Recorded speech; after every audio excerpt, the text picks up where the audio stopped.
We went over cumulative and how to do it on the calculator. Okay. All right, so we did get far. We probably got to the examples. So we got past that. Probably got to here. Does that look familiar?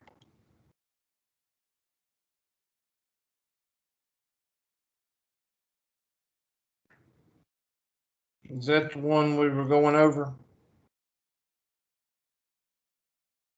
Well, I'm going to say it was. Nobody's going to say anything. So thank you. Appreciate it. Miss Stewart, you're just going to get all kind of bonus points toward the end of the semester. All right. So, and everybody else, I'm going to give lemons or pickles. All right. So here we go.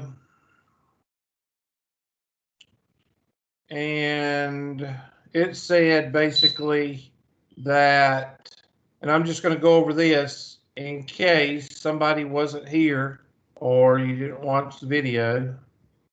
You're either going to have an exact question or you're going to have a less than or equal to, greater than or equal to, less than, or greater than question. This one's equals. Okay? These are the two type questions that you will have in 6.1 or 6.2. And equals is going to be second, vars, and I think it's called binomial PDF. And I like to tell students that the P stands for precise.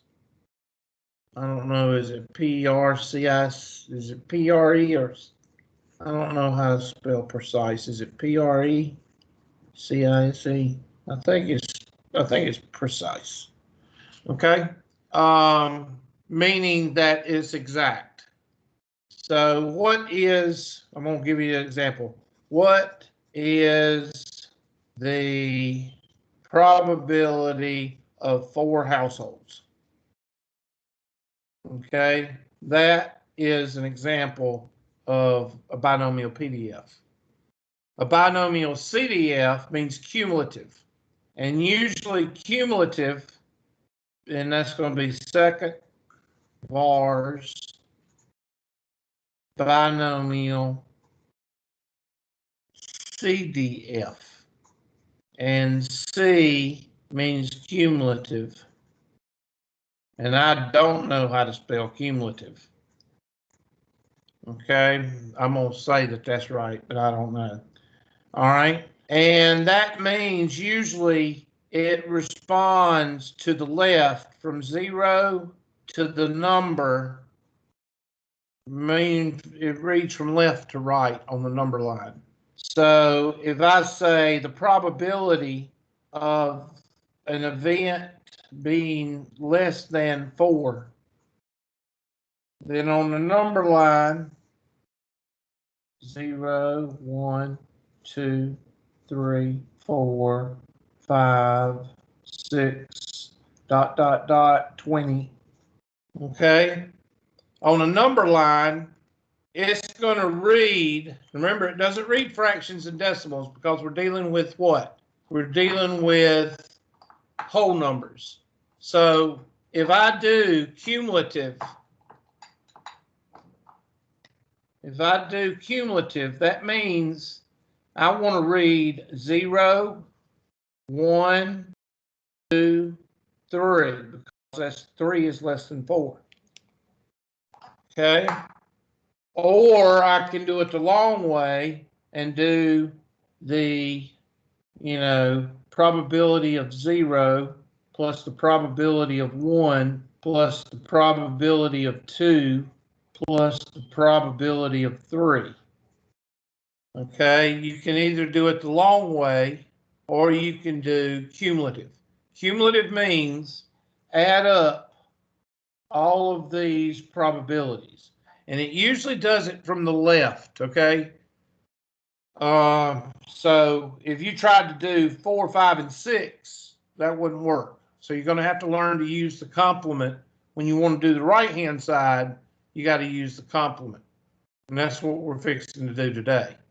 So far you got 3 questions with NPX. NPX. All right.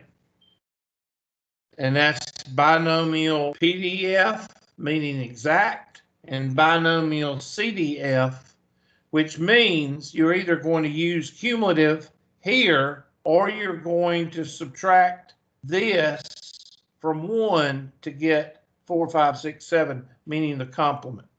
All right. So here you have one type question, which should be cumulative. And then you have the second type question, which would be the complement. And we're going to do the complement today. So 3 questions, 3 type questions with NPX. And of course, we did that with the first one. I think the first one was this one. Okay. And exact right there. See the exact. Okay. So we take the handy dandy calculator. And this is just a review over what we went over last time, I hope. And you would hit second. Let me pull up the, there we go. And let me make this smaller and pull it right there and make it bigger. There we go. All right, so since it says exactly 5, I'm going to do second vars, go down to binomial PDF, meaning precise, and type in 20.35 and 5. And then hit enter and enter. And that's your answer. Now, there is no reason y'all should miss these questions on the test. Why? Because N is always the biggest number. P is always in a percentage or a decimal. And 5 is the only number left, X. So you should not get these questions wrong. If you do, just don't tell anybody. Oh, yeah, I got that one right. Just don't tell anybody if you got that one wrong. All right, the next one doesn't say exactly. It's less than 4. And when it says less than 4, we're talking about this right here. 0, 1, 2, 3, which means I can add them up or I can do cumulative. So they added them up right here. And you did that. We stored it in A and B and C and D. And then at the end, we added up A plus B plus C plus D. Did we do that on the calculator? Yes or no? I think, okay. So here we're going to go second vars, normal CDF, cumulative. Lower is, no, wait a minute, it's not supposed to do that.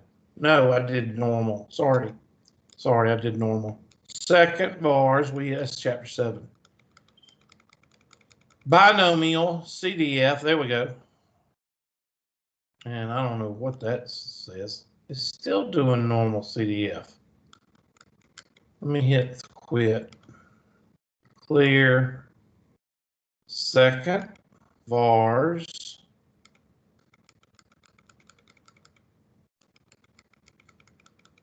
Binomial CDF. There. And I'm going to hit 20. And I'm going to hit 0.35. And I'm going to hit 3. And a lot of students say, well, Hubert, why don't you hit 4? Because this is not inclusive of 4. This is less than 4, so you can't use 4. You have to use the next number less than 4, which would be 3. And enter. And that's 0.0444. Now, what if they ask for the right side? Okay, here they're asking for the right side. So I'm going to go back to my, and now they're asking, I'm going to take my blue marker, they're asking for this side.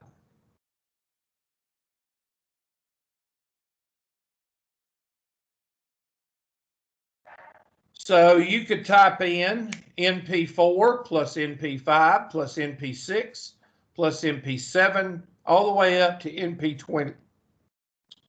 How many of you want to do that? Well, you don't. So how do I find the blue dots? Well, we know that the total of the probabilities is equal to what?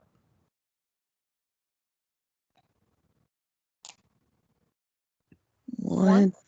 Thank you. We know that the total of all probabilities, that one's dead, goes in the trash. Where's my other black one? We know that the total of all probabilities is equal to 1. Therefore, 1 minus, and our pink area is 0.000444. That's that area right here. So if we subtract that, then we're going to get the blue area, which is, let's see, I'm just going to copy it from here because I'm not going to do it in my head, 0.9556.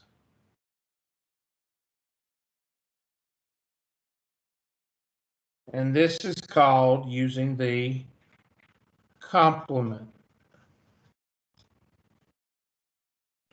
So make sure you understand this, because this right here is the way to get the right-hand side.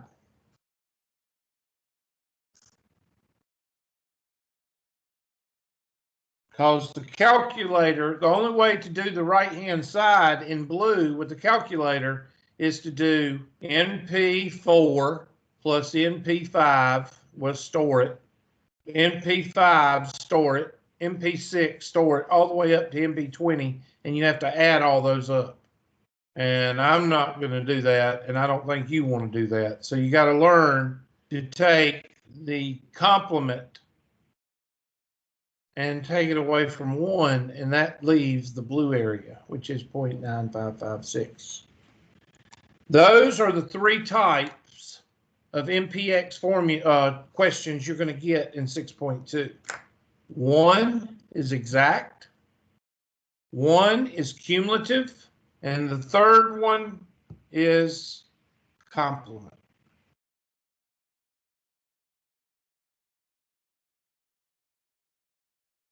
I'm leaving that on the board, so if anybody watches this, for the one person that watches the video, they can rewind it if they're confused.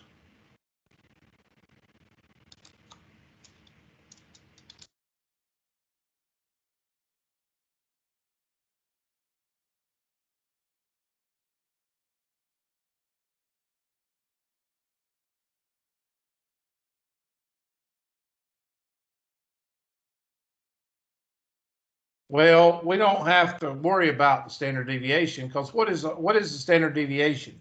The square root of the what? Variance. Thank you. So I'm not worried about the standard deviation. We just need to know these 2 formulas.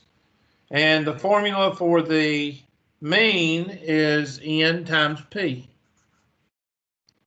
And the variance is N times P times Q. Now, let me go ahead and make a note. I'm going to put this in red because this book does not do it like all other books. All other books, every book, every statistics book that I know of uses Q as the complement of P. In this book, they use 1 minus P. Okay? So when you see that 1 minus P in a formula in this book, other books call it Q. So I don't want anybody to be confused about Q. Q is the complement of P.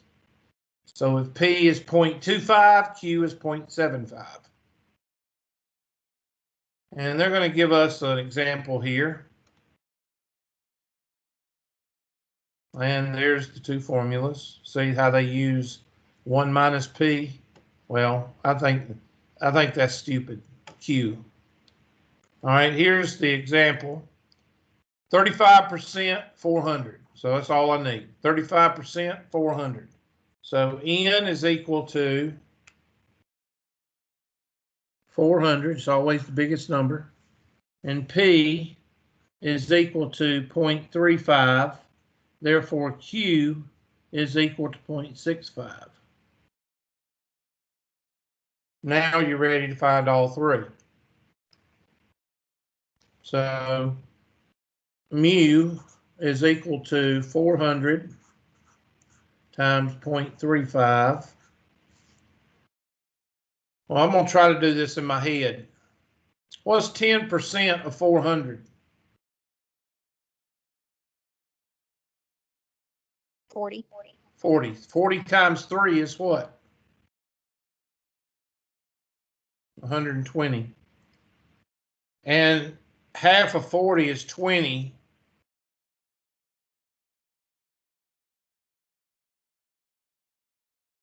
I'm thinking, hold on a minute. So that's 120. Excuse me. And then 4 times 5 is 20. So that'd be 140. Somebody check my math. That's right. Of course it is. I'm kidding. All right, so mean is 140. So I'm going to take that now, variance. There's 140 right there. Times 0.35. Okay, 10% is 14. 14 times 3. 14 times 3, I hate 14 times 3. 14 times 3 is 42, I think. 42. And I got to stick that in my head, so I'm going to put that right here because I'll forget it. And then 10% is 14. And then 7 and 7. Let's see, 7.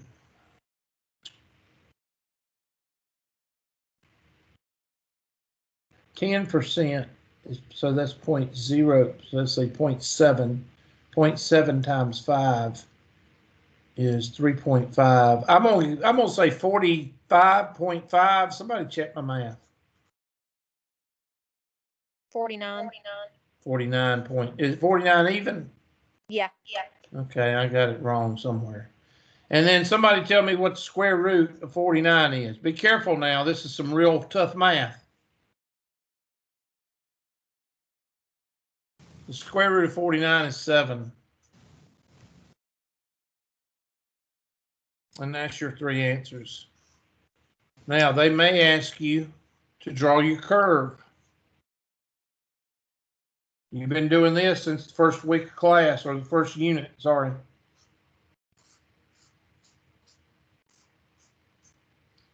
And this is 140. This will be 147. This will be 154. And this will be 161, maybe.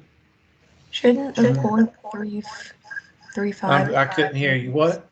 Shouldn't the 0.35 and the variance be 0.65 for Q? Thank you so much. Thank you. My bad. I suck. All right, redo your math. Thank you, Miss Griffith. You're not kin to Andy, are you? All right, I was watching it before class. No, I'm not. You wish you were, though, don't you? All right. What's 140 times 0.65?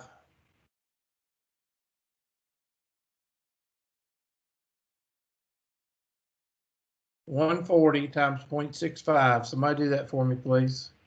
91. And then what's the square root of 91?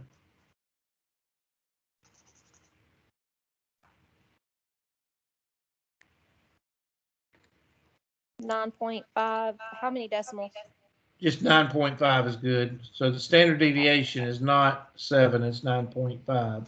I'm gonna say 10 for my numbers down here. So that's 150, that's 160, that's 170, 130, 120, and 110. And let's go back to our empirical rule. What is 95% in the center? What is that? Can't find my green highlighter. Where's my green highlighter? Hold on. My green highlighter stays in here, and now it's not in here. Where is it? There it is.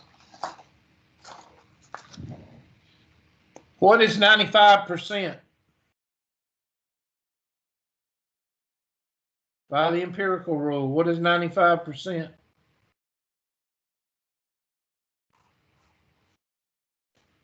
Starts with an N. O R M. Normal. Thank you.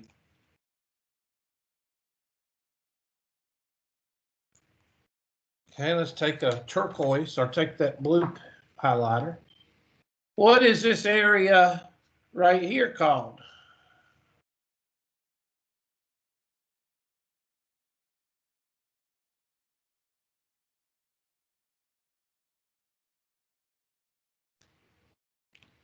What's that called? U N U S. Unusual. Thank you.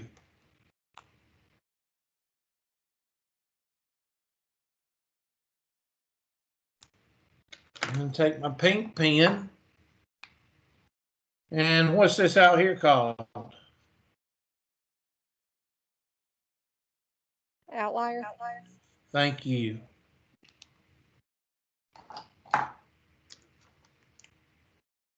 So if I ask you a question, like the sample question is going to ask, let's go back to the sample. There it is. And they say right here, well, they were supposed to ask, I know they did somewhere.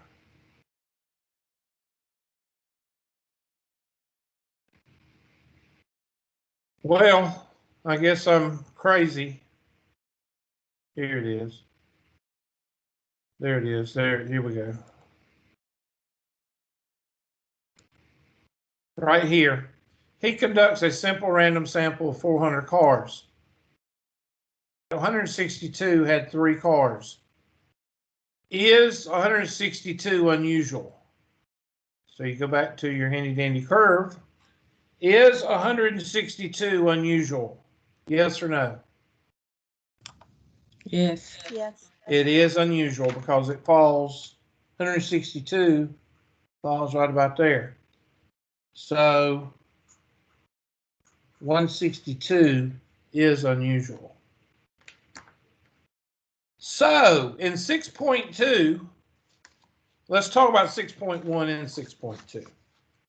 6.1, I'm trying to make sure everybody makes 100 or an A on this test, because it's very easy to make 100 on this test because the math is not that difficult. All right. 6.1, what are you going to have in 6.1? You want to find the probability of an event happening. The mean equals X times P of X. And the standard deviation equals square root of the summation of X squared times P of X minus mu squared. And that's given a probability distribution X, P of X, and 0, 1, 2, 3, 0.1, 0.5, 0.2, and 0.2. And they're wanting to find, so what is the probability of 2? Or, yeah, 2. Well, the probability of 2 would be 0.2. So they may ask you something as simple as that. And then they may ask you to find the mean and the standard deviation. And we did that several times in class with the Excel spreadsheet and the calculator. Okay, so that's the question you're going to get in 6.1. 6.2, we go to NPX questions. And I showed you what kind of questions you're going to get from NPX. You're going to get an equal question, which means exactly, and you're going to use binomial PDF. And then you're going to have these type questions, which is going to be binomial CDF. And then you've got complement questions, which means you're going to take away 1 minus the previous question, which is the binomial CDF, and that's going to give you your complement. So, and then over here on the second type, you're going to be asked for the mean, which is NP, and the standard the variance, which is NPQ, and then the square root of the variance is standard deviation. And then they may ask you if it's unusual, and you would put that on the, and I can't spell, I don't know, that's not right. Unusual. There you go. Don't look right. That one's dead.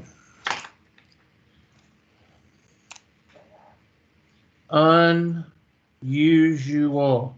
Unusual to be loved by you. Okay, unusual. That still don't look right. All right. So I don't want anybody to say they don't know how to do 6.1 and 6.2, because there it is right there. And everybody should feel good about themselves. Okay, so that's 6.1 and 6.2. Nobody sent any questions, so I'm assuming that everybody knows how to do it. So we're going on to 7.1. Now, I'm going to just show you 7.1 and 7.2 are very similar. 7.1, there's 2 types of questions. Okay? There's uniform distribution, which means you've got a rectangle. And then there's normal distribution, which means you've got the bell curve. Now, this chapter is where I told you, remember me telling y'all a while back to go to Google, and I'll show you again what I told you. Go to Google and pull up bell curve empirical. Remember me showing y'all that and telling y'all to go and find one that you like, one that has the percentages on it and all this that looks decent that you can draw on. And I picked one out, but I can't find it right now. And it has 0 z-scores on the bottom of it, 0 through 2. Let's see if I can type in z-score. And they have 0, 1, and 2 on the bottom. Just pick one. I'm trying to find one. Okay, I think this is one I liked. And then you take this and you save it. Save image as, and you call it normal distribution curve. And then you go to your handy dandy word processor and you say new. This is a lot of work now. You have to do at least 3 or 4 hits on the mouse. So it's a lot of work. And you just insert and pictures and downloads, normal distribution, and then maybe one more. And then insert, and then you can copy and do, you can do freaking Control C. Okay, so there's your page right there, and you can print one of those out and run 10 or 15 copies. Okay, I told y'all to do that way back when y'all remember me telling y'all to do that. Yep. Okay, well now is where it's going to pay off. You better do this because you're going to draw this curve at least 20 or 30 times in the next 2 or 3 homeworks. Okay, so you better, especially for some of you with LAD disorder, lazy attitude disorder, some of you might want to do this. All right, so that's the second time I told you for the one person that's going to do it. All right, so there's the 2 normals, and you're going to be using the empirical rule. 7.2, well, the difference between 7.2 and 7.1 is when you do this curve, the mean is going to be 0, and the standard deviation is going to be 1. 1, 2, 3. So you're going to be using z-scores on the bottom. That's the difference in 7.1 and 7.2. 7.2, you're going to be using mu is equal to a different number, like 100, and the standard deviation is 20.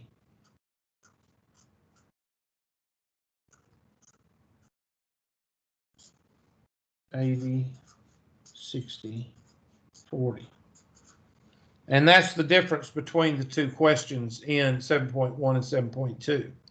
So you're going to be doing, and everything revolves in 7.1 and 7.2 around one thing. And that's, I'm going to write it in red.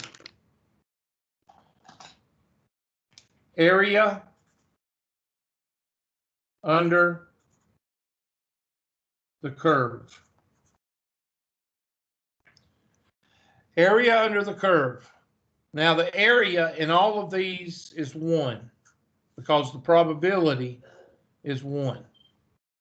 Okay, but they're going to ask you, what is the area, in this little section right here? Or what is the area in this section right here? And with the empirical rule, you can judge it by eye, okay? Empirical is kind of like roughly, okay?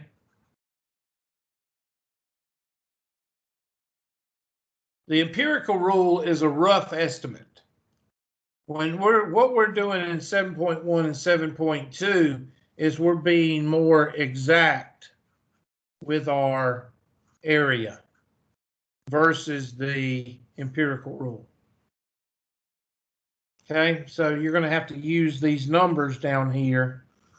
You're going to have to use these numbers to actually find the area under the curve. That's what we're going to be doing in 7.1 and 7.2. And it will be done on the calculator, most of it. But you have to go through a procedure, and the procedure includes drawing a picture. Of course, there's some of y'all that's not going to draw a picture because you know more than I do. And you're going to cry and whine when you get them wrong on the test.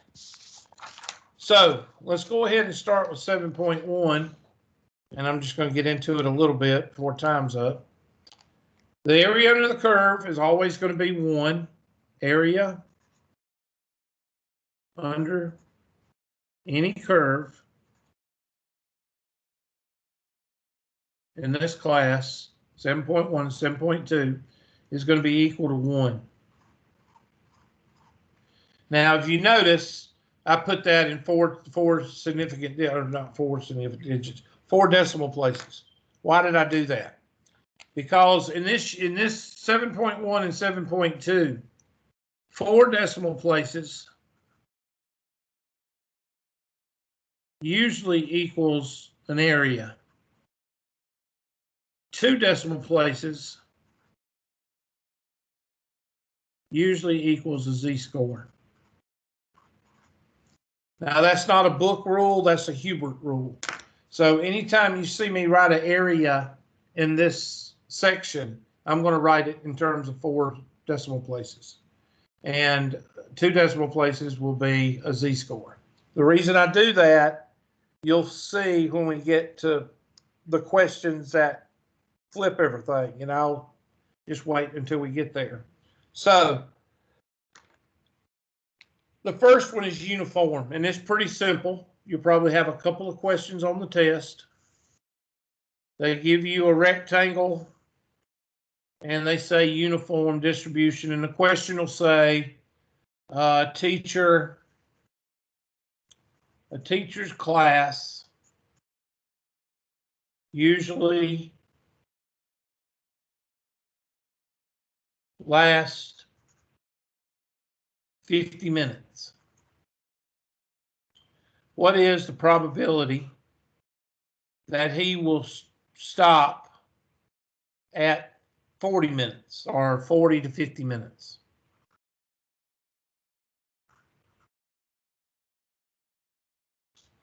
Okay.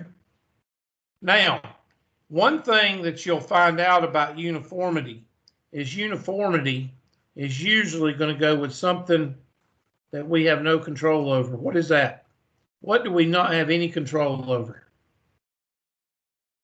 What's the one thing that humans do not have any control over? Time. Good job. I am very impressed. Usually it takes me giving y'all some hints. Although, if you do go to a dance recital or a cheerleading recital, there are some moms that try to control time, and it's not a pretty sight. Anyway, I've done my fair share of both, and I do not like going to dance recitals and cheerleading recitals because the moms try to dress in the daughter's clothes, and it just don't work. Anyway, so uniformity is usually time, and that means that it will always be straight. Why will it be straight? Why is the uniformity of time, why is it always going to be straight? Because you can't what? You can't control time. You can't slow it down. You can't speed it up. You can't stop it. You can't pause it. You can't slow it down. You can't do anything to it. It's sad, isn't it? Very sad. You can't control it, but you can't. So the area under that square is always going to be 1.000. And the base is 0 to 50 minutes, whatever that number is right there. Now we got to go back to our handy dandy pre-algebra. What is the area of a rectangle or a square? Length times what? Or base times what? Base times height. Well, we know the area. Our area is 1.0000 is equal to 50 times the height. So how do I get rid of multiplying by 50? I divide by 50. So the height of this rectangle is 1 over 50. So this height, we'll highlight it in yellow, is equal to 1 over 50. Get my yellow pen out.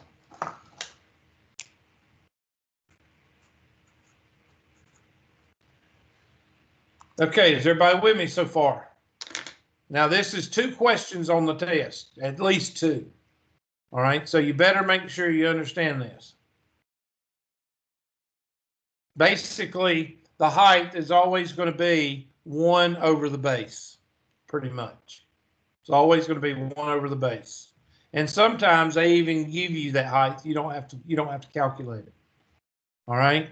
So sometimes they will give you the height, sometimes they won't. And now I'm going to take my pink pen and we're going to do this right here. So I need to find the area between 40 and 50. So what's the area of a rectangle? Base times what? Base times height. Which is 1/50th. And 10 over 50th is 1/5, which is 0.2. Somebody check me. So the area of the 40 minutes is equal to 0.2000, which means there's a 20% chance, 20%, move the decimal 2 places to the right, 20% chance that the teacher will end class between 40 and 50 minutes. And that's how you do the first part of 7.1, which, you know, it's not very difficult because most of the time they give you the height. And we'll see it because somebody's going to send a homework question and we'll see it, or you'll see it on the test, either one. Very simple question. Not a lot of thinking involved. Just straight out area under the curve.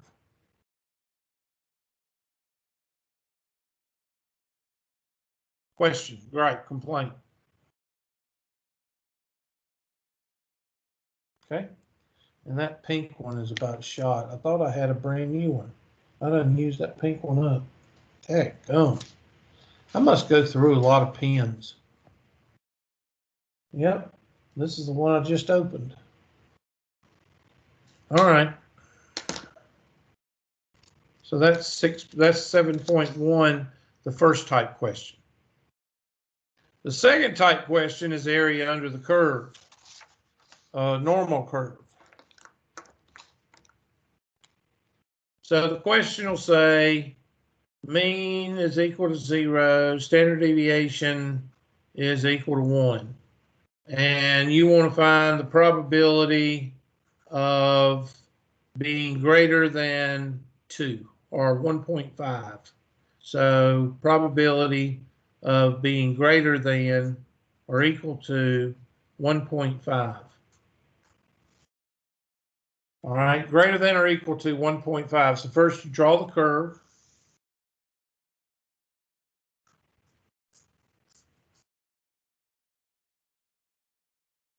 So that's 0, 1, 2, 3, -1, -2, -3. Now we're going to do the empirical rule because we want to get some kind of an answer before we even start. So 0.15, 2.35, 13.5, 34, 34, 13.5, 2.35, and 0.15. Now let's plot our, I'm going to use yellow. Let's plot this. Where is the numbers greater than 1.5? Well, 1.5 is right here. So we want to know this area in yellow. Now we can estimate that by using the empirical rule. So we know this is 50%. We know that's 50% because half a tank of gas is 50%. So we know that 34 plus 13 plus 2 plus, that's equal to 50. All right, so 50 plus 34 is what? 84. So we know this point right here is 84%.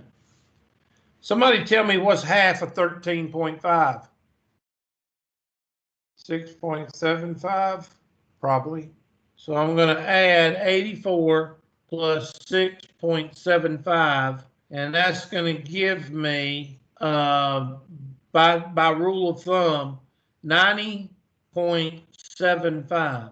So by an estimate with the empirical rule, I know that's 90 up. That's 90. So I want the right side of 90. So I got to take that away from 100, or take it away from 100, percent, or 1. Okay, so I take my handy dandy calculator. I know it's 9.25, but we're going to take 100 minus 90.75, and that's 9.25. So this area right here is 9.25%, or 0.0925. Okay, we know that by the empirical rule, but now we want to find out by the by 7.1, which is z-scores. So this z-score is 1.5. This z-score up here is infinity. And this z-score down here is negative infinity. Now we're going to have to use negative and positive infinity, but we can't type in infinity in the calculator. So we're going to use 9999 negative and 9999 positive. That's what we're going to use for infinity. Now let's go to the calculator.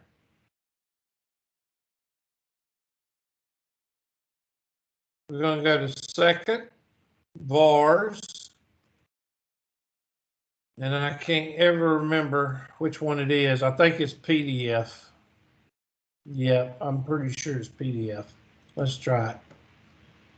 My x value is 0, or, well, wait a minute. Yeah, 1.5.